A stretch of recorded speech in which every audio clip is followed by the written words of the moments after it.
What's up guys, welcome to Echo Productions. I'm Silas Willoughby, and today we're taking a look at how to get smooth, gimbal-like footage without any stabilizing.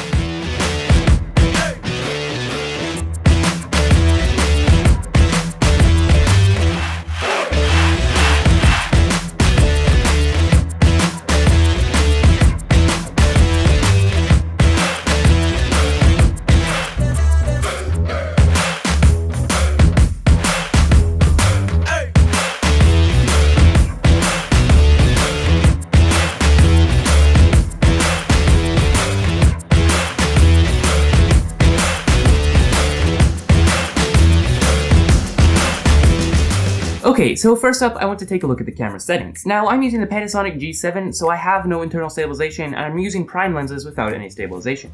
So, as you can imagine, that alone would be pretty jittery. And the first thing we can do is switch our frame rate. Shooting in slow motion really helps smooth out your footage. I'm going to be shooting in 60 FPS, but if you can, you should go ahead and shoot in 120 FPS, as that will be just that much smoother. Next, leave your shutter speed a little bit higher than a 180-degree shutter.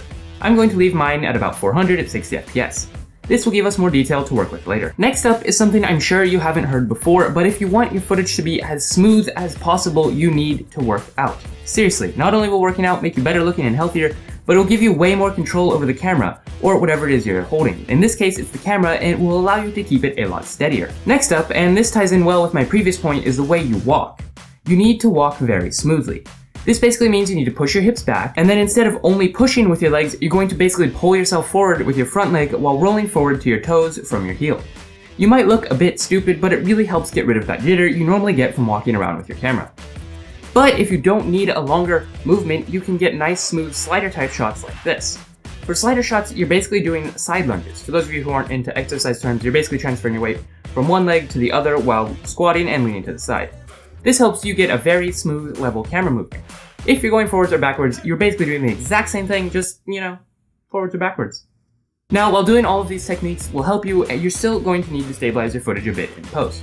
So in Premiere, start by slowing down your footage to 24 FPS by right-clicking on your clip, going to Modify, Interpret Footage, zoom this frame rate, then change it to 23.976. And a lot of the times, your shots will come out nice and smooth, just like this. But if it's not, drag your clip onto your timeline and then head over to the Effects tab and search for the Warp Stabilizer effect. Drag that onto your clip and set the smoothness to about 20% and hit Stabilize, and boom. After doing all of those things, your shots should be coming out way smoother and you should have some nice, smooth gimbal-like movement without using the gimbal. But that's all I've got for you guys today. If you enjoyed this video, make sure to subscribe and hit that bell so you're notified every time I upload a new video. Anyway, this has been Echo Productions, I'm Silas Willoughby, and I'll see you in the next one.